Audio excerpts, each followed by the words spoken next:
आवाज भी आ रही है आपको? जी आवाज भी आ रही है, ठीक है।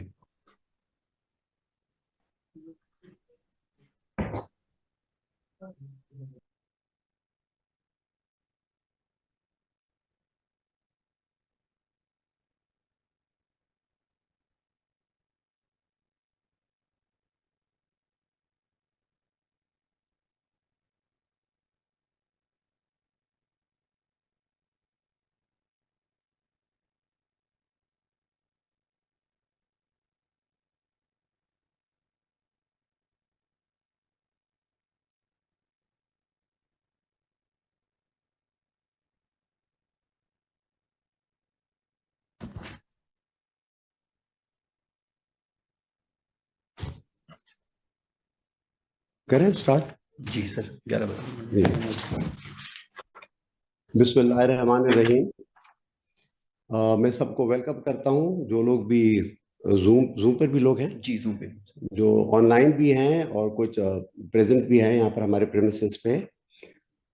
तो बेसिकली हम पिछले साल का ये 6th कॉर्पोरेट ब्रीफिंग सेशन है at Edify Limited for the year ended 30 June 2024। सबसे पहले मैं दरख्वास्त करूंगा कि तिलावत कलाम पाक से इब्तिदाम करें। आप करेंगे? जी मैं सर करूँगी। औज़ु बिल्लाहि मिनश शैतानिर रजीम, बिस्मिल्लाहिर रहमानिर रहीम। कुल हुवल्लाहु अहद, अल्लाहु समद, लम यलिद व लम यूलद व लम यकुल लहू कुफुवन अहद। सदक़ल्लाहुल अज़ीम। जज़ाकल्लाह।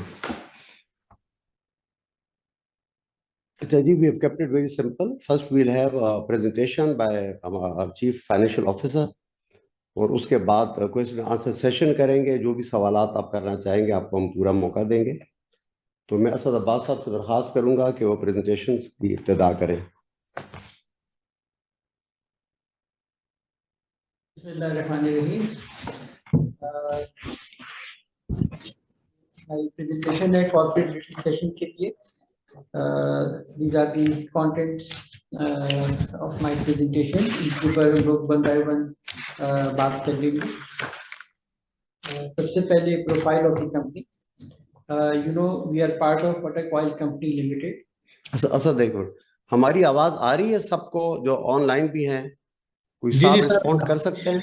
जी आ रही ओके है सर, ओके, आ रही शुक्रिया। Go ahead. As you know we are part of Kotak Oil Company Limited. ये एक बड़ा डाइवर्सिफाइड ग्रुप है। इसमें एक्सप्लोरेशन कंपनी है पाकिस्तान ऑयल फील्ड, 2 रिफाइनरीज हैं, ARL इंडस्ट्रियल रिफाइनरी, फिर एक ऑयल मार्केटिंग कंपनी है अटक पेट्रोलियम लिमिटेड। इसी तरह एक अटक जैन है जो पावर IPP है। और अटक एनर्जी है हमारी एसोसिएट कंपनी। अटक सीमेंट है एक लिस्टेड कंपनी। और अटक इंफॉर्मेशन टेक्नोलॉजी सर्विसेज है जो IT की सर्विसेज प्रोवाइड करती है। ये एक बड़ा इंटीग्रेटेड ग्रुप है इस हवाले से। ये हमारा ऑपरेशनल प्रोफाइल है। इसमें आप हमारी लोकेशन ऑफ एयरलाइन देख सकते हैं। We are situated in Rawalpindi. इसके अलावा बाकी रिफाइनरीज हैं, पार्को मुल्तान में है, सिनर्जिको, NRL, TRL ये कराची में है। ARL क्योंकि लैंडलॉक रिफाइनरी है तो जितना कोटवार रीजन में और KPK में क्रूड यहाँ प्रोड्यूस होता है, हम 100% उसी क्रूड पे काम करते हैं और उसकी वजह से हमारी बहुत ज़्यादा स्ट्रेटेजिक इम्पोर्टेंस है। रिफाइनरी की जो ऑपरेशंस हैं दे गो बैक टू 1922। माशाल्लाह हम लोग 100 साल से बिजनेस में हैं। हमारे पास 4 डिस्टिलेशन यूनिट्स हैं जिसकी वजह से हमारे जो कैपेबिलिटी है to process type of crude oil वो बहुत अच्छी है। हम लाइटेस्ट से हैवीएस्ट क्रूड प्रोसेस कर सकते हैं और 4 डिस्टिलेशन यूनिट होने की वजह से हमें ऑपरेशनल फ्लेक्सिबिलिटी भी रहती है कि अगर कोई एक यूनिट किसी वजह से बंद हो जाए तो we can continue our operations with the help of remaining units. जो हमारा शेयर होल्डिंग स्ट्रक्चर है उसमें major share holder Attock Oil Company है जिसका 61% शेयर होल्डिंग है। थोड़ी सी होल्डिंग अटक पेट्रोलियम लिमिटेड की है 1.68%। बाकी प्राइवेट लोगों की और बैंक्स की इंस्टीट्यूशंस की 7.26%। ये थोड़ा बहुत चेंज होती है। हमारी डिजाइन थ्रूपुट कैपेसिटी है वो 53,400 बैरल्स पर डे है। जो हमारी मेजर प्रोडक्ट्स हैं वो high speed diesel, premium motor gasoline, furnace fuel oil, jet fuel, kerosene oil, bitumen है। ये एयरएल का शेयर है दी जो petroleum products country wise consume होती है उसमें एयरएल का शेयर तकरीबन 10% है। 37% जो पेट्रोलियम प्रोडक्ट्स हैं वो मुल्क में इंपोर्ट होती हैं। जो बाकी रिफाइनरीज हैं उनका शेयर सिनर्जी का 6%, एनआरएल का 8%, पार्को 27%, पीआरएल का 8% और बाकी कुछ छोटी और हैं 4%। ये कुछ मेन इवेंट्स हैं इस फाइनेंशियल ईयर के। इसमें सबसे पहले एक हमने इंटीग्रेटेड टर्न अराउंड कंप्लीट किया था। ये तकरीबन 30 डेज की एक्टिविटी थी। ये हमने 5 साल के बाद किया है। इट वॉज नेसेसरी टू कुछ कैटलिस्ट रीलोड करना था, कुछ पार्ट्स की रिप्लेसमेंट थी और ओवरऑल एक रिव्यू था पूरी रिफाइनरी का। इसके लिए पूरी कोऑर्डिनेशन करनी पड़ती है विद ऑयल प्रोड्यूसर्स, ओग्रा और जो ऑयल मार्केटिंग कंपनीज हैं, ताकि during the course of integrated turn around product supplies भी मुतासिर ना हो और उसकी पहले से प्लानिंग की जा सके। इसके अलावा इस साल के एक और जो मेजर इवेंट था वो एक्सपोर्ट ऑफ LSFO है। पिछले कई सालों में से आपको पता है कि फर्नेस ऑयल की कंजम्पशन मुल्क में बहुत कम हो गई है और उसकी वजह से फिर हमें भी थ्रूपुट के मसाइल आते थे, LH के मसाइल आते थे। तो हमने इस दफ़ा इसको प्लान करके तकरीबन 80,000 टन LSFO हमने एक्सपोर्ट किया है। इसकी वजह से we were able to continue our operations. फिर एक और आजकल का जो हॉट टॉपिक है पाकिस्तान ऑयल रिफाइनिंग पॉलिसी। इसमें पॉलिसी तो आ गई थी 2023 में, फिर उसमें कुछ इश्यूज थे वो हमने गवर्नमेंट से टेकअप किए थे और वो फिर अमेंड हुई थी पॉलिसी 2024 में। अंडर द पॉलिसी कुछ अपग्रेडेशन एग्रीमेंट्स और बैंक गारंटीज वगैरह प्रोवाइड करनी गवर्नमेंट को। हम उसके लिए सब तैयार हैं। लेकिन कुछ रिसेंट जो फाइनेंस एक्ट आया था उसमें सेल्स टैक्स एक्ट में कुछ ऐसी चेंजेस आ गई थी जिसकी वजह से जो इंसेंटिव्स हैं अंडर द रिफाइनरी वो बड़े बहुत सख्त मुतासर होते हैं। इसके ऊपर मजीद बात भी करेंगे अगली स्लाइड्स में। तो बहरहाल ये इसका स्टेटस है। We are ready to sign the agreement under the policy subject to जो जो हर्डल्स हैं इसकी इम्प्लीमेंटेशन में वो ख़त्म हो जाए और हम इसका वो फ़ायदे उठा सकें जिसके लिए पॉलिसी आए। इसके अलावा इस साल में एक मसला पिछले सालों में भी था, ये non uplifting of high speed diesel oil because of smuggling from neighbouring country और कुछ एक्सेस इंपोर्ट्स हैं। इन दोनों को हमने रेलेवेंट फोरम्स पे टेकअप किया है और ये कंटिन्यूस चैलेंज तो है, लेकिन वी होप के ओगरा और मिनिस्ट्री के साथ मिलके इसको हम जितना भी कर्टेल कर सके कर्टेल करें। हमारे टेकअप करने में कुछ जो इंपोर्ट्स के कार्गोज थे वो भी फिर डेफर हुए थे, तो बड़ा इसको हमने क्लोजली मॉनिटर कर रखा है और उसको हम ओगरा के साथ और दूसरी अपनी जो मिनिस्ट्री है उसके साथ टेकअप करते हैं। एक नया मसला जो है वो जो नॉर्दर्न रीजन है इसमें क्रूड ऑयल सप्लाई जो है वो कुछ कम हुई है। जो ऑयल रिजर्व्स हैं उनकी कुछ एक लाइफ होती है और उसके बाद जो उनकी प्रोडक्शन है उसमें डिक्लाइन आना शुरू हो जाता है। तो इसको कैटर करने के लिए हमने गवर्नमेंट से बात की मिनिस्ट्री से और हमें सदर्न ऑयल फील्ड से 5,000 बैरल्स क्रूड एलोकेट हुआ है जिसकी ECC ने अप्रूवल भी दे दी है। कुछ उसमें ऑपरेशनल चीज़ें हैं जिनको टेकअप किया हुआ है और वी होप कि जल्दी यहाँ पे इसकी सप्लाई शुरू हो जाएगी। पास में भी हमने सदर्न क्रूड यहाँ रिफाइनरी लेकर आके प्रोसेस करते रहे और उसी क्वांटिटी तो खैर बहुत ज़्यादा थी, 15,000 बैरल समथिंग लाइक दैट। तो ये जो अरेंजमेंट है उससे जो नॉर्दर्न रीजन में क्रूड की कमी है वो कैटर की जा सकती है। ये फाइनेंशियल हाइलाइट्स हैं, कुछ फाइनेंशियल स्टेटमेंट्स ऑलरेडी आप लोगों के पास है। मैं सिर्फ इसकी जो मेजर हेडलाइंस है वही शेयर करूँगा। हमारी इस साल में प्रोडक्शन 1.8 मिलियन टन्स रही। लास्ट टाइम भी 1.856 मिलियन टन थी और इसके प्रोडक्शन के साथ जो हमने क्वांटिटी सेल की उसकी वैल्यू बनी 382 billion Last year it was 369 billion. This slide जो increase है, this is because of rupee depreciation versus dollar. इसी यही impact cost of sales में भी नजर आएगा आपको. Cost of sales इस वक्त है 354 billion rupees. Last year it was 324 billion rupees. जो इनके दरमियान फ्लक्चुएशन है वो इतना फेवरेबल नहीं है और उस वजह से हमारा प्रॉफिट जो है वो कम हुआ है. एज यू नो कि जो रिफाइनरीज के GRMs हैं वर्ल्ड ओवर वो कम हुए हैं. ये डिमांड सप्लाई के अलावा जो जियोपॉलिटिकल सिचुएशन है उससे इफेक्ट होते हैं. लास्ट ईयर हमारी जो GRM है इट वाज अबाउट $18 पर बैरल. इस दफ़ा इट वाज अराउंड $14 पर बैरल. तो वही इम्पैक्ट आपको नेट प्रॉफिट में भी नजर आएगा. जो इस दफ़ा का नेट प्रॉफिट वो तकरीबन 25 बिलियन रुपीज़ है. Last year it was 29 billion. इसके हवाले से जो EPS है वो 236 रुपीज़ पर शेयर है. Last year it was 274. ये हमारे जो क्वांटिटी सेल हुई है उसका सेगमेंटल रिव्यू है. जो मेजर प्रोडक्ट्स हैं हमारी वो वॉल्यूम वाइज वो डीजल और PNG हैं. दोनों तकरीबन 34% है. इसके अलावा जेट फ्यूल है 8% और फर्नेस ऑयल है 17%. नैफ्ता की एक्सपोर्ट है 2%. कुछ अदर्स प्रोडक्ट हैं 5%. नैफ्ता की जो एक्सपोर्ट है last year it was less than 1%. कि जो हमारा टर्न अराउंड हुआ था उसकी वजह से हमारा रिफॉर्मर यूनिट बंद रहा था और फिर नैफ्ता प्रोड्यूस हुआ था. जो इंक्रीज है नैफ्ता क्वांटिटी में उसकी वजह से.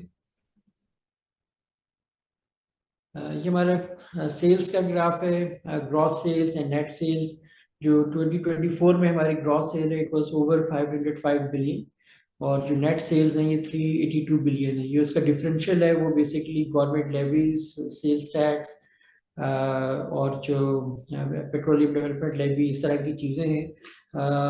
ये इसका जो डिफरेंशियल है वो देख के आपको आइडिया हो सकता है कि we are contributing very significant amounts to national exchequer. जो नेशनल एक्सचेकर में टोटल हमारी कंट्रीब्यूशन है वो इस साल की इट वाज अराउंड 127 बिलियन. तो इस तरह से हम गवर्नमेंट के लिए भी बड़ा सपोर्टिंग रोल कर रहे हैं. ये कॉस्ट ऑफ सेल्स का ग्राफ है. लास्ट ईयर से ये बढ़ गया है 354 बिलियन है.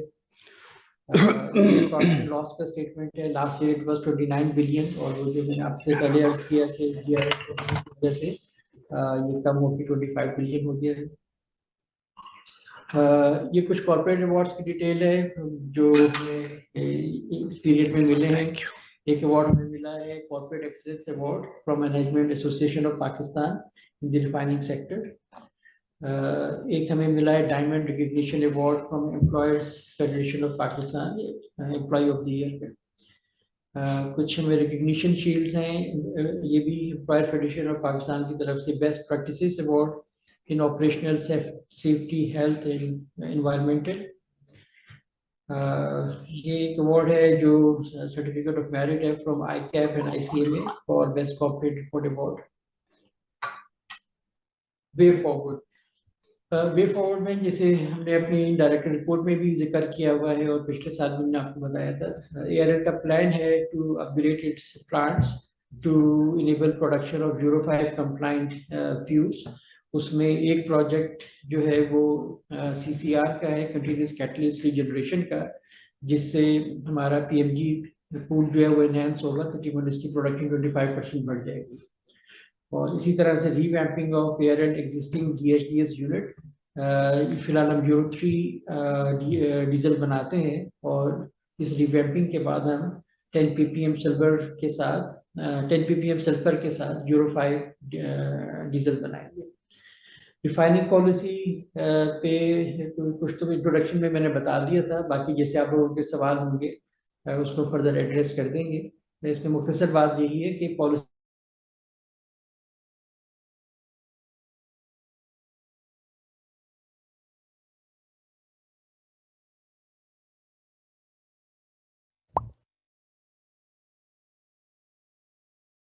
इन्होंने की है उसको इस तरह से कर दें कि जो रिफाइनरीज जो रिफाइनिंग पॉलिसी के इंसेंटिव्स हैं उनको पूरी तरह से अवेल कर सकें.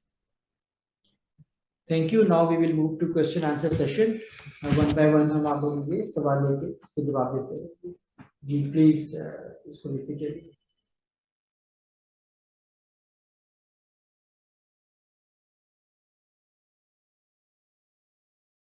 ये बता जी जी अस्सलाम वालेकुम सर।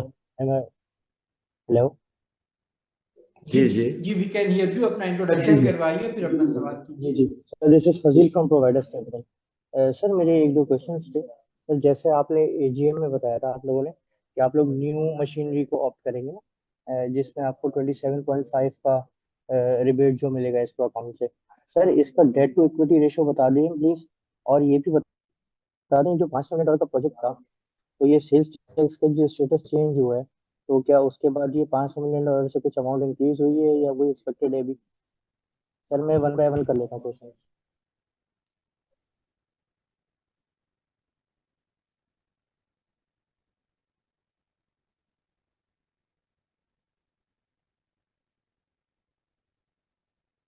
हेलो। जी sir, can you hear me? जी जी जो जो सवाल मैं समझा हूँ आपका, एक्चुअली आवाज में थोड़ी क्लैरिटी नहीं आ रही। तो जो आपने जो मैं समझा हूँ वो ये है कि जो इस वक्त रिफाइनरी पॉलिसी की इम्प्लीमेंटेशन में जो मेन इम्पेडिमेंट है, वो जिस तरह असद साहब ने बताया कि जो इसका फाइनेंशियल एक्ट हुआ था लास्ट बजट के दौरान, उसमें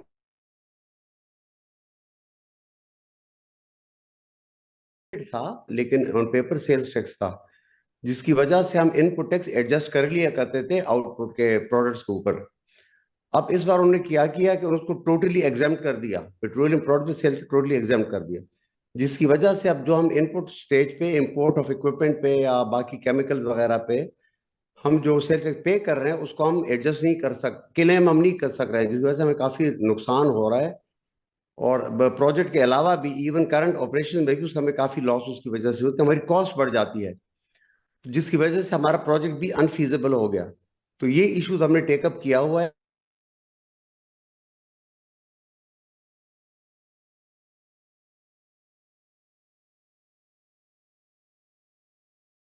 जी जी सर, मैं ये पूछ रहा हूँ जी अगर वो नहीं होता तो आपकी आपको कुछ एस्टिमेशन कुछ बता सकते हैं कि प्रोजेक्ट कॉस्ट कितने से बढ़ सकती है?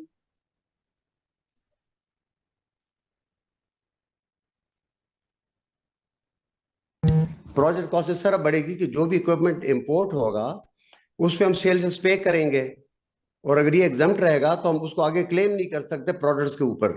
यानी जो इक्विपमेंट पेट्रोल और डीजल और बाकी प्रोडक्ट्स बनाने में यूज होगा उस पे सेल टैक्स हम पे करें वो हम एडजस्ट नहीं कर सकेंगे, जिस वजह से हमारी कॉस्ट बढ़ जाएगी।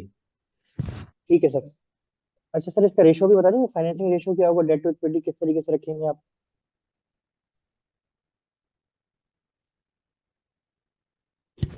प्रोजेक्ट की ये तकरीबन हमारा ख्याल है, फाइनल तो बाद में होगा, लेकिन तकरीबन 30-70 होगा, 30% इक्विटी होगी, 70% फाइनेंसिंग होगी। ठीक है सर। और सर ये न्यू मशीन ऑप्ट करेंगे आप? Just to confirm. रिपीट दीजिए आप थोड़ा माइक से, मेरा ख्याल में थोड़ा दूर जी बोले क्योंकि आवाज आपकी क्लियर आ नहीं मैं रही। ये पूछ रहा हूँ सर, ये जो आप न्यू मशीनरी ऑप्ट करेंगे जिसमें 27.5% की रिबेट मिलेगी आपको? नई मशीनरी ऑप्ट करेंगे। जी जी आप 100% हम नई मशीनरी करेंगे। हमने अभी तक जब भी अटक रिफाइनरी में जितने भी प्रोडक्ट्स हुए हैं, हमेशा we have gone for the brand new and the best equipment available world wide. अच्छा सर, मेरा एक और क्वेश्चन ये है रिगार्डिंग योर थ्रूपुट। सर जैसा कि हमने पहले देखा है, पहले आप लोगों का थ्रूपुट होता था अराउंड 100%, क्योंकि जो रिफाइनरी जो बनी हुई है, जो सेटअप हुई हुई है, वो हैवी क्रूड के ऊपर हुई हुई है। लेकिन आजकल आप थोड़ा सा लाइटर क्रूड डालते हैं, जिसकी वजह से थ्रूपुट रहता है 70 to 76%, मैक्सिमम 80%। तो सर ये जब अपग्रेडेशन करने के बाद, तो क्या ये वाला थ्रूपुट भी 100% तक जा सकता है आपका? ऑन अभी जो क्रूड यूज कर रहे हैं आप उसके ऊपर? जी एक तो मैं ये आपको बताऊं कि ARL is the only refinery which can process heavy crude.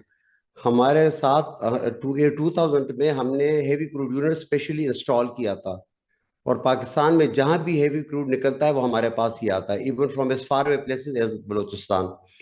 दूसरा जो आपने बात किया ना कैपेसिटी यूटिलाइजेशन की, आपकी बात सही है कि एक जमाना था कि हम 100% भी चला करते थे। उसकी मेन वजह यह है कि हम जो क्रूड प्रोसेस करते हैं वो 100% इंडिजिनस लोकल पाकिस्तानी क्रूड होता है। हम जिन दिनों में 100% कर रहे थे उस वक्त हमारे पास सिंध से भी अच्छा खासा क्रूड आया करता था। जो इंडस इंडियन जो सॉरी इंडस बेसन है वहां से, बदीन बेसन से बेसिकली, और on top of that Potohar और खैबर पख्तूनख्वा से भी आया करता था। बाद में खैबर पख्तूनख्वा एरिया से क्योंकि अच्छा खासा क्रूड निकल आया तो हमारी कैपेसिटी तकरीबन बराबर क्रूड पोटोहार और खैबर पख्तूनख्वा से आ रहा था, तो हम 100% से क्या कि 100% से ज्यादा भी चलाते रहे हैं। अब हो ये रहा है कि यहाँ पर ऐसा सा डिप्लीट हो रहे हैं खैबर पख्तूनख्वा एरिया में। अभी जो हमारे पास यहाँ से क्रूड आ रहा है तकरीबन एवरेज 40,000 बैरल्स पर डे के करीब है, कभी 39, कभी 42,000। तो इसलिए हमने कुछ साल पहले ही गवर्नमेंट से टेकअप किया कि आप कम से कम 5,000 बैरल्स पर डे हमें डाइवर्ट करें बदीन बेसन से, सिंध से, साउथ से। तो इन प्रिंसिपल तो गवर्नमेंट ने अप्रूव को किया हुआ है, लेकिन कुछ जैसे आपको पता है गवर्नमेंट किस तरह डिपार्टमेंट्स काम करते हैं, तो अभी फाइनल अप्रूवल अभी भी पेंडिंग है, कुछ फ्रेट वगैरह पे इश्यूज है। तो अभी तकरीबन वो समरी तैयार ही है, तो हम उम्मीद रखते हैं कि जल्दी वो अप्रूव हो जाएगा। तो फिर 5,000 बैरल हमारे पास वहाँ साउथ से भी आना शुरू हो जाएगा। और साथ साथ हम दुआ कर रहे हैं कि यहाँ इस नॉर्थ में भी क्रूड प्रोडक्शन बढ़ जाए, तो इंशाल्लाह हम उम्मीद रखते हैं कि हम फुल कैपेसिटी पे चलने के काबिल हो सकेंगे। सर लेकिन अपग्रेड से कुछ फर्क नहीं पड़ेगा? मतलब वो तो ये है कि वो तो सिंध से आएगा, साउथ वाला ऑयल आप जो है ना वो ऐड कर देंगे 5,000 बैरल, लेकिन जो अपग्रेड कर रहे हैं उससे कुछ इन्हेंसमेंट नहीं होगी sir on a lighter crude? हाँ देखिए, ये जो बदीन बेसन क्रूड है ना वो भी बड़ी अच्छी क्वालिटी का है फॉर्चुनेटली। तो उसमें बल्कि ज्यादा कुछ कंडेंसेट है जो इस वक्त एक्सपोर्ट हो रहा है, हमें वो सूट करता है। अगर हमें हमारे वो कंडेंसेट ही आ जाए तो हमारी मोटर गैस में प्रोडक्शन इवन प्री अपग्रेडेशन भी बढ़ जाएगी अच्छी खासी। तो we have no problem, we can जिस तरह असद ने बताया कि हमारे पास इतनी फ्लेक्सिबिलिटी है because we have 4 distillation units, तो उसमें हम हर किस्म का क्रूड हम प्रोसेस कर सकते हैं। अभी हमने कभी इनकार नहीं किया, whatever crude is discovered in Pakistan we welcome it. But sir अगर सिंध से ना आए तो पोस्ट अपग्रेड क्या आप 100% चला सकते हैं उसको? क्या वो वायबल होगा आपके बाद, उसके बाद? इंशाल्लाह हम जरूर 100% पे चलाएंगे, लेकिन जिस तरह मैंने कहा ना कि crude availability become the main constraint. तो अगर यहाँ से नॉर्थ पे अच्छी उम्मीदें हैं और डिस्कवरीज भी हुई है रिसेंट पास्ट में, इवन वजीरिस्तान एरिया में भी, तो अगर लोकल एरिया से प्रोडक्शन बढ़ती है प्लस साउथ से हमें डाइवर्ट हो जाता है, तो उस पर डेफिनेटली हमारी कोशिश होगी और उम्मीद रखता है कि हम पूरी 100 कैपेसिटी पे चला सकेंगे। ठीक है सर, ठीक है। अच्छा सर मुझे एक और क्वेश्चन था सर, ये जो HSG मेरे का सर ख्याल जो में यूरो सर एक और भी लास्ट क्वेश्चन मौका दे पूछना है किसी को। सर, एक एक लास्ट क्वेश्चन मिनट, क्वेश्चन है सर, यूरो 3 से आप जो यूरो हमारी भी 5 सुने ना, आप आप हमारी भी जरा सुने। मेरे ख्याल में आप किसी और रॉन को भी डिफरेंशियल मौका दें। बता दीजिएगा सर बस। सर यूरो 3 से यूरो 5 जो रॉन डिफरेंशियल HSG का वो बता दीजिएगा अभी क्या चल रहा है। रिपीट कीजिएगा, आप रॉन डिफरेंशियल पूछ रहे हैं? जी जी sir, RON differential Euro 3 to Euro 5 अभी क्या चल रहा है सर? ट्रॉन का मोटर गैसोलीन, ठीक है। ये हमारा जब प्रोजेक्ट लग जाएगा तो उसके बाद हम इवन 95 भी बना सकेंगे, ठीक है। सर तो ये वो वाली भी फिर कोई सेविंग इशू होगी नहीं ना आपकी? रहेगा। पोस्ट अपग्रेड ये वाली भी सेविंग होगी ना सर? आपकी हमें बिल्कुल समझ नहीं आ रही, आप या तो माइक के बहुत नजदीक से बोल रहे हैं, आपको सवाल सर समझ अभी नहीं आ जो रहा। आप गवर्नमेंट को सरेंडर करते हैं HSG के ऊपर जो रॉन डिफरेंशियल है, वो भी फिर आप लोग पॉकेट ही कर रहे होंगे ना सर?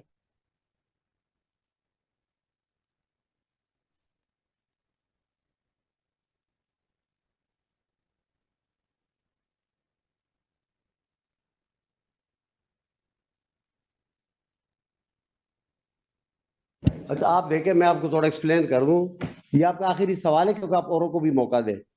इस वक्त मैंने जिस तरह बताया कि मोटर गैसोलीन हम 91 रॉन का बना रहे हैं, राइट। इंपोर्ट हो रहा है 92 का, तो ये जो काम है उस पर हम पे पेनल्टी लगती है।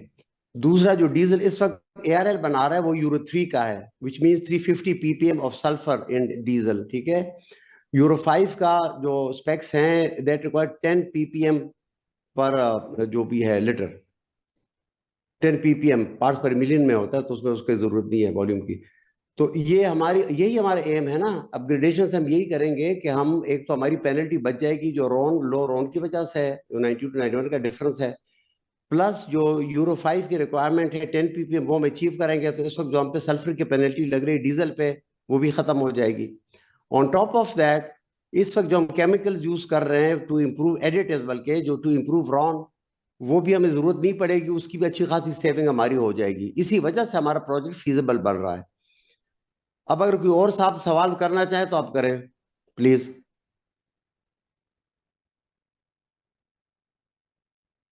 तो apparently there no more questions. Assalamu alaikum.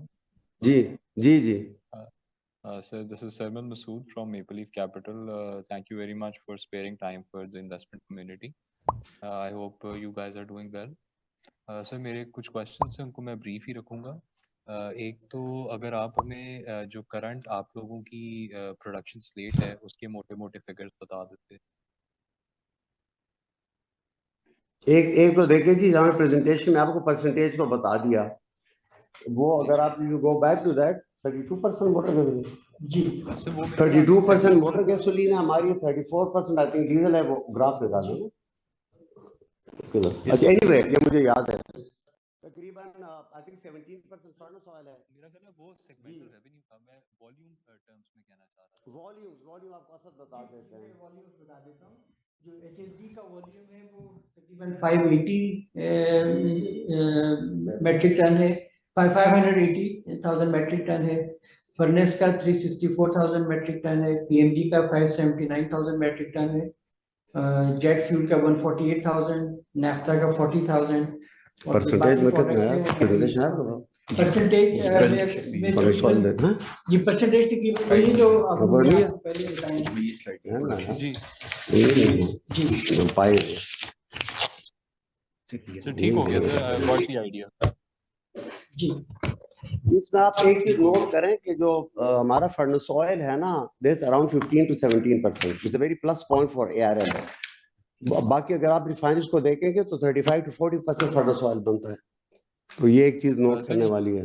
तो ये भी, और दूसरा मैं मार्केट में जो अपनी इंडिपेंडेंट रिसर्च करता हूँ उसमें मैं देखता हूँ आप लोगों का HS मतलब वो LSFO है सॉरी, तो उसकी प्राइसिंग कह लें बाकियों की आगे अभी शायद 140 चल रहा है, तो आप लोगों का 143,000 उसकी प्राइस आप लोगों को मिल रही है, इस तरह से भी है। नहीं, उससे एक ऑन टॉप ऑफ दैट अभी जो हमने असद ने शुरू में बताया ना कि हमने 80,000 टन एक्सपोर्ट भी किया है LSFO, तो आपकी बड़ी सही ऑब्जर्वेशन है कि because of lower sulphur we got a much better price. तो हमें तकरीबन $60 to $70 पर टन हमें प्रीमियम मिलता है because of low sulphur in exports to. तो वो हमारा कंसर्न था ना कि पिंडी से लेके कराची तक ट्रांसपोर्ट करना, फिर वहां स्टोर रखना, तो मोर और लेस वो खर्चा हमारा उधर प्रीमियम से निकल आता है। तो we no more have that concern कि हमारा फर्नेस ऑयल अपलिफ्ट भी होता था, फिर हमें रिफाइनरी बंद करनी पड़ती थी, तो उसकी वजह से हमें काफी रिलीफ मिल गया है, and we are going ahead with the exports. जी सर, मैं पिछले 2-3 साल से नोटिस कर रहा हूँ आप लोगों का अक्टूबर वाले टाइम में आता था एक आप लोगों को रिफाइनरी मतलब शट डाउन करनी पड़ी है ड्यू टू अलेज इश्यूज। तो सर इस दफा फिर एक्सपोर्ट का आप लोगों का रफली कितने टन एक्सपोर्ट करने का प्लान है फर्नेस ऑयल? अभी रिसेंटली तो हमारा आई थिंक 30,000 का कार्गो जा रहा है 17 तारीख को, प्रॉब्ली साल में तकरीबन कितना हो जाएगा? हर क्वार्टर में एक शिपमेंट, तकरीबन हर क्वार्टर में एक शिप हो गया, तो 1,20,000 तकरीबन 1 लाख टन के करीब आप समझे ना, प्लस माइनस, क्योंकि लोकल भी डिमांड तो है ना, तो थोड़ा बहुत हमारी लोकल सेल हो जाती है अच्छी खासी, मेरे ख्याल में 20-25%, बाकी हम एक्सपोर्ट कर देते हैं।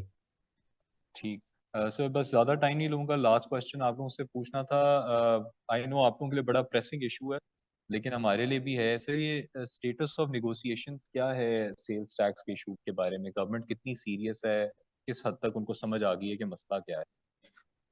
देखिए जी, जो सबसे पहले तो अच्छी बात है कि उन्होंने ये मान लिया कि हमने गलती की है, ठीक है। अब गलती को करेक्ट करना पाकिस्तान के उसमें कॉन्टेक्स्ट में तो आसान काम, पहले तो लोग मानते नहीं हैं, जब मान भी लिया आप उसको कैसे करेक्ट करें।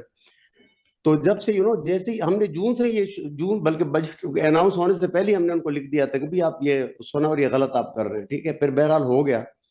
एक तो जब आपको पता नहीं, यहाँ लोग साइलोज में काम करते हैं। अब एक तरफ पेट्रोलियम डिवीजन पॉलिसी बनाई, हम वहां तैयार थे दस्तखत करने, ऊपर से ये हमारे ऊपर आफत आ गई। उसके बाद मीटिंग्स होती रही। तो last time what we did was कि वी अप्रोच SIFC 22 अक्टूबर पे वहां मीटिंग हुई, और SIFC के फोरम से मिनिस्टर पेट्रोलियम को कहा गया कि आप जी in coordination with finance ministry and other stakeholders by 10 November you should resolve this issue. तो अब वी आर वेटिंग, होपफुली इंशाल्लाह, क्योंकि उसमें तो कोई इशू है नहीं, you know, even if they go back to the what it was like zero rated, even that solves the refineries problem. OMCs का फिर भी वो इशू रह जाएगा रिफंड वगैरह का। तो हमने तो कहा कि जी आप 1 लगाए 2 लगाए 3% वट एवर भी आप लगा ले, we would then go ahead with our project. This is the main stumbling block for us now. तो उम्मीद है इंशाल्लाह के हो जाएगा टाइम पे। ठीक हो गया sir, thank you very much आप तीनों के टाइम का, और I wish you the very best for most welcome, thank you, thank you.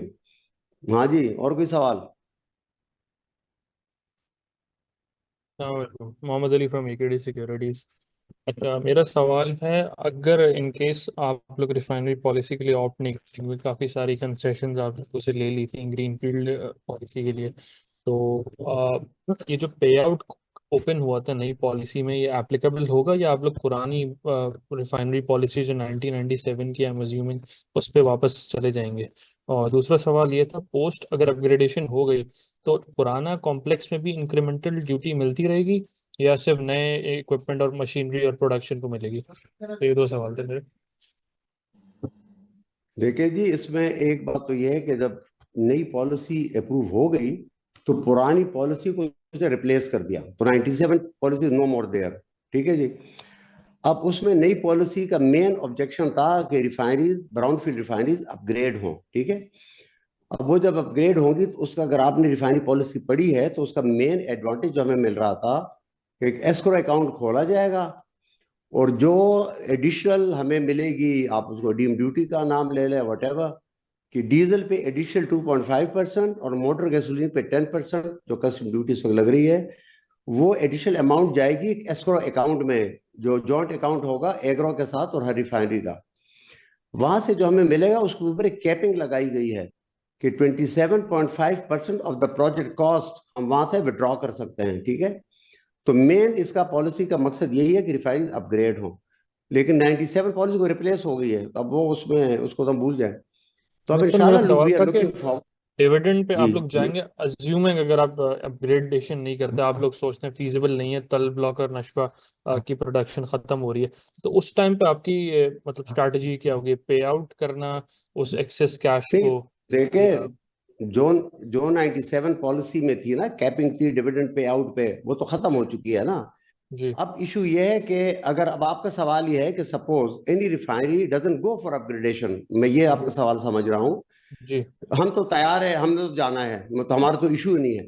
तो पॉलिसी इज देन सेज कि जो स्पेसिफिक डेट से पहले पहले एग्रीमेंट साइन नहीं करेगा तो उसकी जो ड्यूटी है, जो इस वक्त 7.5 मिल रही है, वो 5% हो जाएगी, ठीक है। ये उसमें फर्क है, तो उनको वैसे ही पेनलाइज हो जाएगा, तो और उनको उसका एडवांटेज भी नहीं मिलेगा जो इसके अकाउंट से हमें प्रोजेक्ट सपोर्ट मिल रही है। बहरहाल देखिए, हम ARL की बात करेंगे ना, तो we are totally ready to sign the agreement. जैसे ये इशू रिजॉल्व होता है वील गो हेड। सही, मतलब आप कह रहे हैं डिविडेंड ओपन हो गया है टोटली, अगर आप जाएं या ना वो जाएं? तो ऑलरेडी अभी भी ओपन है, बिल्कुल ओपन है। ठीक है, ठीक है सर। दूसरा सवाल यही था, आपने बता दिया तल और नशवा अगर फिनिश हो रहे हैं तो साउथ से आप उठा लेंगे, तो ये 5000 जी बैरल पर डे है या 5000 जी टन जी है? जी जी जी। ठीक है। देखिए, एक जमाने में हम 15-20 हजार टन वहां से ला रहा था, तो उसको बढ़ा भी सकते। देखिए, उसका मेन जो जस्टिफिकेशन है ना साउथ से लाना, it's always cheaper to bring crude as compared to bring products from the distance from south to north. So it makes economic sense from the country point of view also. And we have justified this thing on that basis. Okay, the country would be saving quite a lot of money because of this crude coming from south to north to our refinery. सही, ठीक है sir. अगर आप बता सकते हैं south से कितना आपको इंक्रीमेंटल ट्रांसपोर्टेशन की चार्ज लगेगी, ऐसे कोई एस्टिमेट है? यार, we have all done all the work. इस वक्त मेरे सामने वो फिगर नहीं है, but you know we advertise it for transportation cost. We have done all that evaluation and then we have sent to the ministry for approval. So nature ठीक है, would be going for the most competitive way to bring it here. ठीक है, okay, thank you sir. हाँ, अच्छा, एक और मैं चीज ऐड कर लूं, ये जो ट्रांसपोर्टेशन कॉस्ट होगी, this would be reimbursed from the IFEM. This is part of the package which has been approved by the government. So it won't be costing us extra to ARL. Assalamu alaikum. जी, अस्सलाम वालेकुम. This is Abdul Rahman from ARN Financial Advisors. Thank you for arranging this session. और आपकी information हमेशा की तरह पिछले सालों की तरह जो है ना इट्स वेरी इंसाइटफुल और आप जिस तरीके से एक्सप्लेन करते हैं ना it's really helps us in understanding the whole picture. Sir आपने अपग्रेडेशन की जैसे बात की तो उसमें जो यूरो पेनल्टी है उससे भी कंपनी को फायदा होगा. दो छोटे एस्पेक्ट्स शायद आप टच करना अभी तक आपने टच नहीं किए. एक के केमिकल यूजेज में कितनी सेविंग हो सकती है कंपनी के लिए अगर आप अपग्रेडेशन पे जाते हैं, और फर्नेस ऑयल की जो परसेंटेज है 15 to 17%, क्या उसमें भी रिडक्शन आएगी या वो वहीं पे रहेगी? मैं सेकंड पार्ट में नहीं सुन सका, लेकिन जो फर्स्ट पार्ट है ना, जिस तरह मैंने बताया ना कि देखिए जी, हम because of non compliance with euro 5 हमें क्या एक्स्ट्रा कॉस्ट पड़ रही है ना. तो एक तो है because our RON is 91 instead of 92 which is being imported, तो we are being impose a penalty because of that lower RON. This is number one. Since our sulfur ppm in HSD is 350 instead of 10 ppm, तो again a penalty is imposed on us because of higher sulfur content. दो तो ये हो गए, ठीक है. उसके अलावा भी क्या कोई पेनल्टी है? ओके, तो ये दो हैं. कंजम्पशन जैसे लेट्स से $3 to $4 हाँ, अभी नहीं, मैं आ रहा हूँ, मैं उस पे आ रहा हूँ. On top of that, even to make 91 RON, we have to add certain additives. One is called NMA, other is called MMT. ठीक है, उसकी भी अच्छी खासी कॉस्ट है. So when we go, we inshallah upgrade. The post upgradation, we would be saving on penalty on RON, penalty on sulfur and HSD, as well as a huge amount of saving would be because of these non-addition of additives. It would no more be required. Without addition of any additives, we would be able to produce higher RON. ठीक है, ये हो गया. अब कीमत की क्या बात है, वो नेचर कीप्स ऑन चेंजिंग. लेकिन मैंने जब लास्ट एस्टिमेट किया था ना, if you combine all this penalties and this chemical cost वगैरह वगैरह, तो मेरे ख्याल में तकरीबन रफली मैं कहूंगा कि 15 बिलियन रुपीस के करीब थी एनुअल कॉस्ट इनकी. जी सर, पेनल्टीज तो वो जब 15 डेज की प्राइसिंग आती है उसमें भी लिखा होता है कि यूरो 1 की क्या प्राइस थी internationally, that keeps on changing, हम वहां से भी ट्रैक कर सकते हैं. Sir second part of the question was कि जो फर्नेस ऑयल की परसेंटेज है 15 to 17%, क्या ये भी थोड़ी और कम हो जाएगी अपग्रेडेशन के बाद? और इसमें एक और चीज ऐड कर देता हूँ, फाइनल क्वेश्चन, कि जैसे जो बैलेंस है लेट्स से रिफाइनरी 80% पे चल रही है और अपग्रेडेशन के बाद आपका स्लेट अच्छा हो जाएगा, GRMs इंप्रूव हो जाएंगे, तो ये बैलेंस इंपोर्टेड क्रूड से भी आ सकता है अगर हमें लेट्स से साउथ और नॉर्थ से थोड़ी सी प्रॉब्लम होती है? देखिए जी, जहां तक इसकी बात है ना, सल्फर फर्नेस ऑयल की वॉल्यूम कम करने की, हमने इसको स्टडी किया था. उसका ऑप्शन फिर यही था कि हम क्रैकर लगाते और फर्नेस ऑयल को हम कन्वर्ट करते डीजल और पेट्रोल में. वो इतने कम वॉल्यूम पे जितना हमारा है ना 15 से 17%, इसमें फिजिबली नहीं बनता. ठीक है, तो that's not part of our project. इसलिए we are focusing only on increase in quantity of PMG, which would go up by about 25%. जो मोटर गैसोलीन उसकी प्रोडक्शन बढ़ जाएगी, it's a very high value product.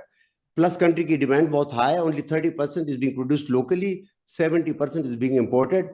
तो sale is no issue on motor petrol. जो motor gasoline है एक वो plus point है.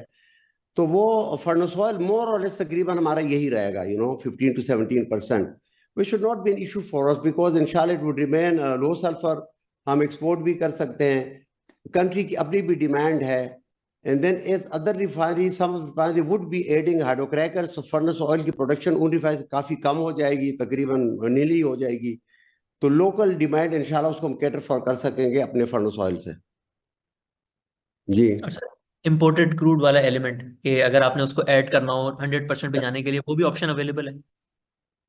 देखिए जी, अभी तक तो जितनी भी हमने स्टडीज की है ना, इंपोर्टेड हमें वारा नहीं खाता because of high transportation cost. ठीक है, लेकिन ये नहीं है कि हमने वो ऑप्शन बिल्कुल खत्म कर दिए हैं. We are still looking into possibility कि अगर जरूरत पड़ेगी और हम इंपोर्टेड क्रूड ला सके थ्रू द, जो इस वक्त ऑलरेडी क्रूड पाइपलाइन मौजूद है, अगर उस पर फिजिबिलिटी निकल सकती है, या even we are looking ahead, maybe we are in position of one day to bring crude from the north, जो सेंट्रल एशियन साइड से, अफगानिस्तान साइड से. तो we always keep looking for such opportunities. अभी मैं इस वक्त कोई बात नहीं करना सकता फाइनल, लेकिन that option can not be totally ruled out. चलिए, थैंक यू सो मच। और I just hope and pray कि ये जो रिफाइनरी पॉलिसी है ये गवर्नमेंट जो है इसको समझ जाए, क्योंकि ये जो फर्नेस ऑयल की रिडक्शन होगी ना, इससे पाकिस्तान का भी काफ़ी ज़्यादा फायदा होगा, और क्लाइमेट चेंज जो इतना बड़ा प्रॉब्लम हो गया है उसमें भी काफ़ी इंप्रूवमेंट होगी। जी बिल्कुल बिल्कुल, थैंक यू वेरी मच। जी नेक्स्ट।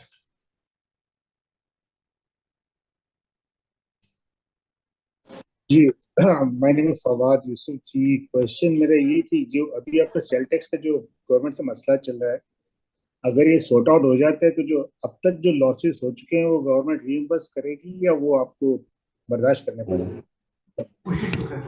हम कोशिश तो जरूर करेंगे जी, और आपके बड़ा रिलेवेंट सवाल, और हमने यही गवर्नमेंट को हाईलाइट किया कि प्रोजेक्ट तो अपनी जगह, हमारी तो करंट ऑपरेशन ही बिल्कुल अनसस्टेनेबल हो जाएगी। तो हम कोशिश तो करेंगे, लेकिन अब आई डोंट नो कि वो रिट्रोस्पेक्टिव इफेक्ट से होगा कि नहीं होगा, लेकिन बहरहाल कोशिश हम जरूर करेंगे। तो अगर ये नहीं होता तो उसका क्वांटम कितना है, अभी तक कितना हम लोग लॉस कर चुके हैं उस पर? मेरा ख्याल में अभी इसको रहने ही दें कि हम ज्यादा गवर्नमेंट को वो नहीं करना चाहते परेशान।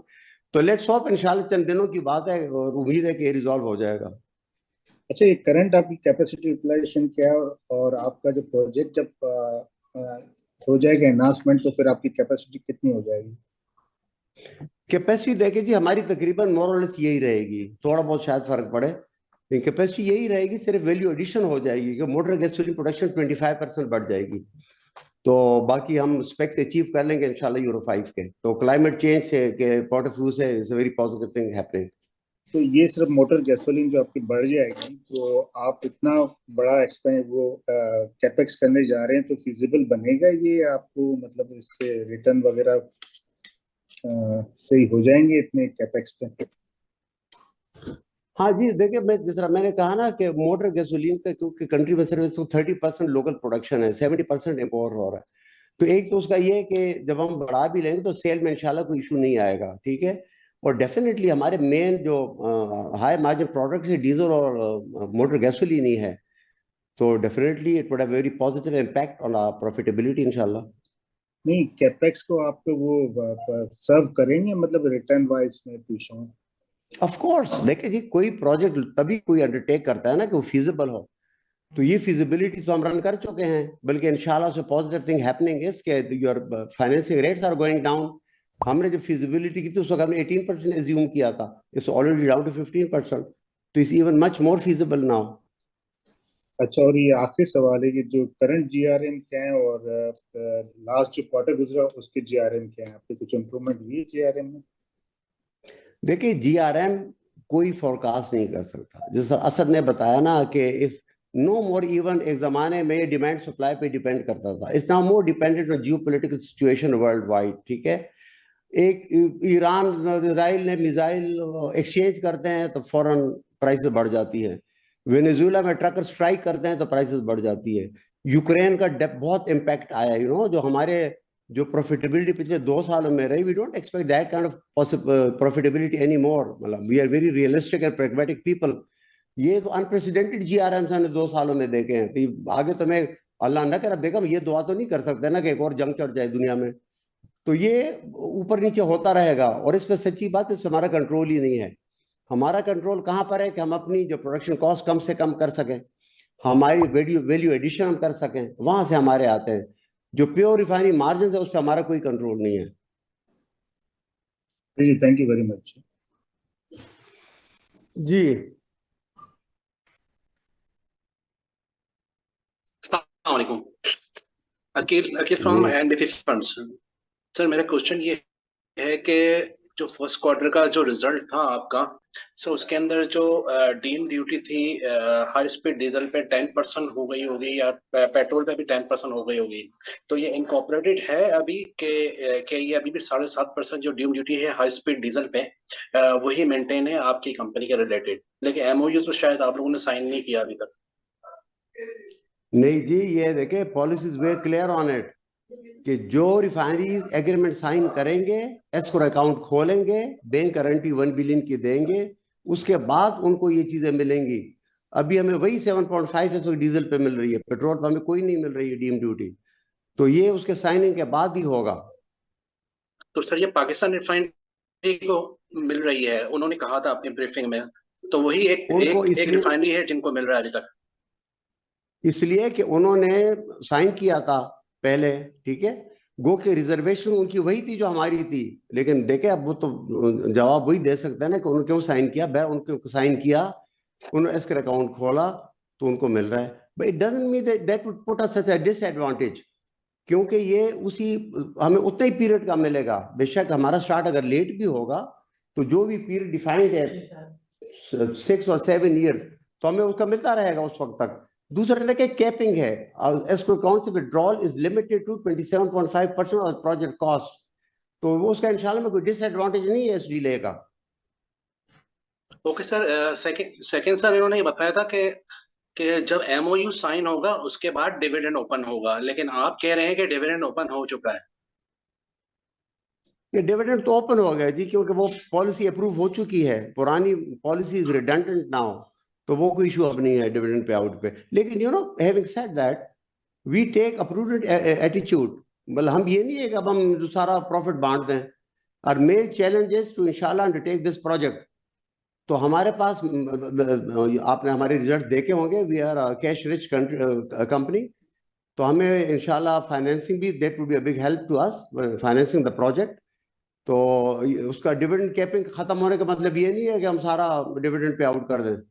तो our shareholders are very supportive, और हम इसी हिसाब से हमने स्ट्रेटेजिकली प्लान किया है।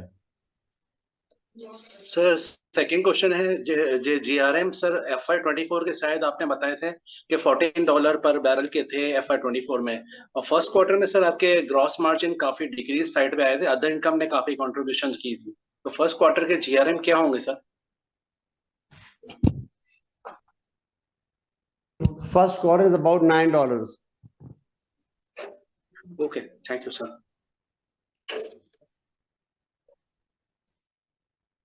जी अस्सलाम वालेकुम, आपको आवाज आ रही है? जी जी बिल्कुल आ रही है। जी, दिस इज मोहम्मद अहमद। मेरे पास एक सवाल है, बाकी सवाल के जवाब आपने दे दिए। मेरा सवाल ये है कि आप अगर लेट्स से जो है ये सेल्स टैक्स का इशू है जो नेक्स्ट वीक तक रिजॉल्व हो जाना है, अगर नहीं होता तो आपकी जो बुक्स में 80 बिलियन पड़े हुए हैं रुपीस कैश शॉर्ट टर्म मिला के, उसका आप क्या मतलब क्या करेंगे? आप इन्वेस्टमेंट्स देखेंगे, अपॉर्चुनिटीज देखेंगे, या आप इसमें आपके पास और कौन सी होंगी अपॉर्चुनिटीज इसके अलावा अगर नहीं हो पाती है सेल्स टैक्स का issue resolve? I don't see any reason कि ये होगा नहीं खत्म, मतलब it's a question of time. Government has no choice but to resolve this issue, क्योंकि रिफाइनरी देखे बड़ा clear, all the refineries have jointly told the government कि unless this issue is resolve we are not going to sign, ठीक है। और 4 साल तो हमने लगा दिए हैं, 4 से भी ज्यादा साल मेरा ख्याल रिफाइनरी पॉलिसी बनाने में। And I been telling the government कि the country has been losing $1 billion पर annum for every year of delay in implementation of this refinery. तो यू नो गवर्नमेंट अब इशू समझ गई है, और लास्ट मीटिंग में SIFC ने बड़ा रियलाइज किया और गवर्नमेंट को क्लियर कट डायरेक्शंस दी हैं।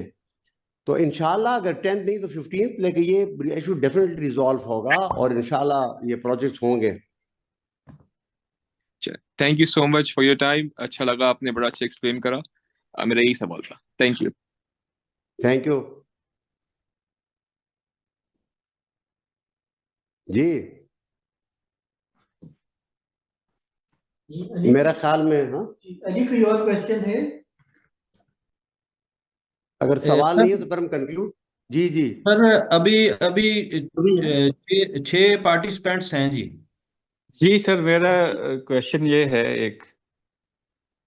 हेलो जी जी सर, ये मीन आप ठीक है कि आप कैश कंजर्व कर रहे हैं, लेकिन आप पे आउट रेशो तो थोड़ी इम्प्रूव करें ना, कि आप 5% पे आउट रेशो पे बैठे हुए हैं। आप कोई 30-40% अपनी अर्निंग का पे करें। शेयर होल्डर तो मीन कब से वेट कर रहे हैं, कई सालों से, मीन 10 साल मुझे हो गए हैं इस कंपनी से कोई खास पे आउट नहीं मिला। तो इतने सालों के बाद अगर आपने प्रॉफिटेबिलिटी कोई अच्छी अर्न की है तो उसका इम्पैक्ट हमें मिलना चाहिए। आप या तो अपने शेयर बायबैक करें और शेयर होल्डर्स को एग्जिट करवाएं अच्छे रेट पे, या अपना रेशो इंप्रूव करें। मीन 80 बिलियन का कैश आप ऐसे करेंसी डीवैल्यू हो जाएगी तो फिर आप क्या करेंगे इसका? नहीं, इंशाल्लाह हम उम्मीद रखें, इंशाल्लाह हम जरूर इसको कंसिडर करेंगे कि जितने भी आगे में बेहतर कर सके dividend pay out. Thank you जी, एनी अदर क्वेश्चन?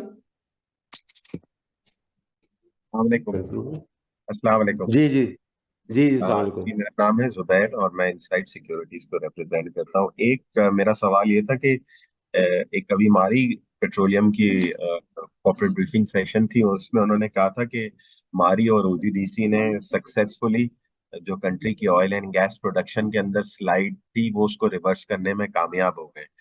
तो आप क्या इस बात से अग्री करते हैं कि जो कंट्री की डिक्लाइनिंग गैस प्रोडक्शन थी, क्या वो डिक्लाइनिंग गैस और ऑयल प्रोडक्शन थी, क्या वो आपको लगता है कि वो अपना ट्रफ अचीव कर चुकी है और यहाँ से कुछ ऐसे early bird science being a refiner आप देख रहे हैं कि ये इम्प्रूवमेंट की तरफ जाएगी?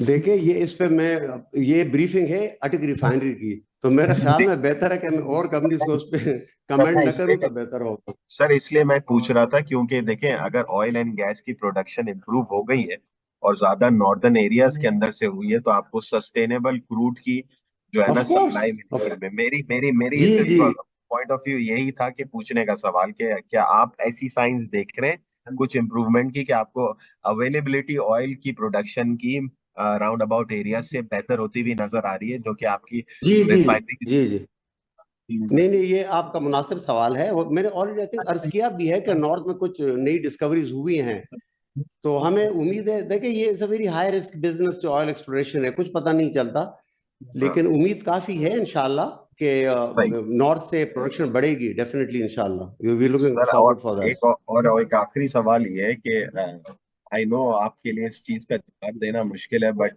जो मार्केट के अंदर जो सारी ग्रुप की कंपनीज ऑफ लेट काफी रूमर्स में रही हैं, specifically Attock refinery for sale off, I don't know how true that is and whether you are in a position to comment on that, but आप देखें स्टॉक प्राइसेस भी इसलिए काफी मूव किए हैं, अटक रिफाइनरी की, अटक सीमेंट की, कोई इसके ऊपर अगर आपका कोई कमेंट हो? I have no comments on that, ji. I have no comments on that. Thank you.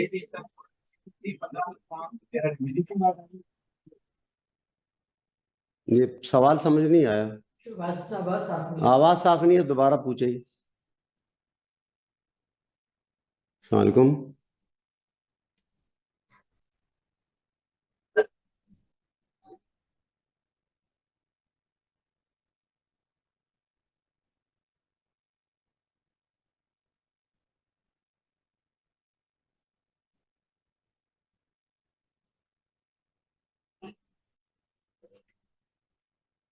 जी जी, अब देखिए ना, नई पॉलिसी अब ये कह रही है ना कि आप ये अब जो इसका होगा, जो इंसेंटिव वो दे रहे हैं 10% ड्यूटीज का मोटर गैसोलीन और उसके ऊपर, वो जो डीजल पे ऑलरेडी 7.5 मिल रहा था, वो तो हमारे पास ही रहेगा, लेकिन additional 2.5% on diesel and 10% custom duty जो हो रही है मोटर गैसोलीन पे, वो जाएगी एस्क्रो अकाउंट में। तो अब उसका नाम बदल हो गया ना, जो पहले वहां पर एक रिजर्व था अब वो यहाँ चला गया, और इधर ही से अब कंपनी फाइनेंस करेगी अपने अपग्रेडेशन प्रोजेक्ट को।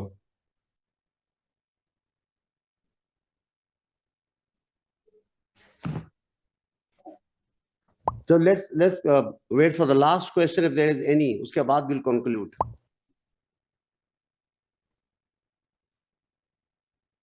अस्सलाम वालेकुम जी। Okay, मेरे जी अस्सलाम वालेकुम। अस्सलाम वालेकुम। मेरे तीन जी छोटे जी सवाल थे। एक जी डिस्कशन गवर्नमेंट सर्कल्स में कुछ वक्त पहले हुई थी और on the D regulation of motor gasoline. Now given the fact that आप लोग नॉर्थ में वाहिद रिफाइनरी हैं एंड आपका आईएफईएम की एक सेविंग हो सकती है, तो वो उसका इम्पैक्ट क्या आएगा? That's question number one. Number two, I might have missed that, so my apologies अगर आपने बात पहले बताई हुई है। जो आपकी रिफाइनरी अपग्रेडेशन है उसका अप्रोक्सीमेटली टाइम कितना लगेगा और ओवरऑल कॉस्ट क्या आप बजट कर रहे हैं? इसमें कोई एफएक्स, सिंस ऑब्वियसली ये इंपोर्टेड फैसिलिटी होगी, तो उसमें एफएक्स अवेलेबिलिटी के लिए कोई अरेंजमेंट अगर आपने देखी हो। Last but not the least, अगर आप हिस्टोरिकल एवरेज जीआरएम बता सकें जो अटक रिफाइनरी ने over a period of 5-7 years achieve किया हो। Thank you.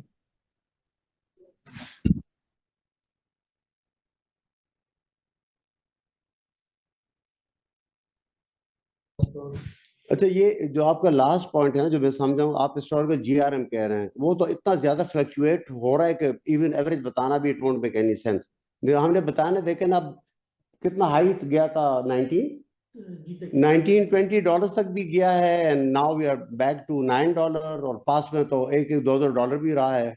Even at times it has been negative. तो उसका एवरेज बताने कोई तुक नहीं है ना, हमारा उसको पूरा कंट्रोल है। एक तो लास्ट का सवाल का जवाब यह है। दूसरा जो आपने बात की है ना कि डीरेगुलेशन की बात हो रही है, डीरेगुलेशन बात तो कई सालों से हो रही है। In principle we are not against deregulation, you know, as long as के 2-3 बड़ी बेसिक चीजें हैं। एक तो पेट्रोलियम रूल्स में एक सेक्शन है विच रिक्वायर्स कि सबसे पहले जो लोकल रिफाइनरी की प्रोडक्शन है वो अपलिफ्ट की जाएगी और only deficit would be imported. एक तो ये बड़ा जरूरी है कह रहे, because refineries are strategic assets of the country. अगर आपने खुला फ्री फॉर ऑल कर दिया तो रिफाइनरी वैसे ही बंद हो जाएंगी। तो एक तो ये बात इंपॉर्टेंट है, otherwise we don't have any problem with deregulation. जहां तक आईएफएम की बात है, अगर 100% डीरेगुलेशन होगी तो फिर तो आईएफएम भी खत्म होगा।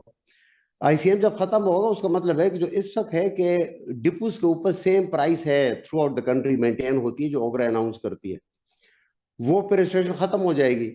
फिर डिपेंड करेगा कि आपका सोर्स किधर है और आपके कंजम्पशन पॉइंट कहाँ पर है।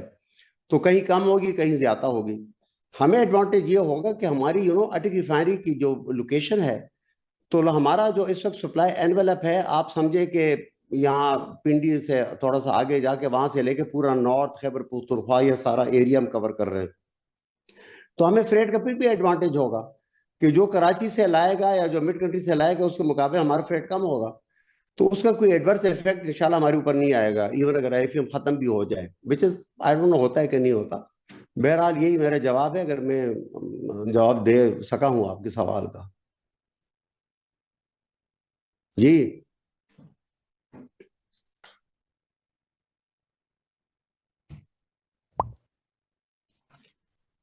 मेरे ख्याल में सवालात एग्जॉस्ट हो गए हैं। तो थैंक यू वेरी मच जी for joining us at this briefing, and I hope you have been able to answer all your questions. इसके बाद भी कोई सवाल हो, you are most welcome to contact my team और even my office.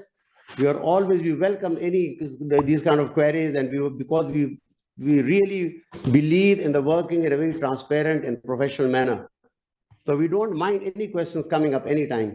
Thank you very much, ji, all of you. Khuda Hafiz.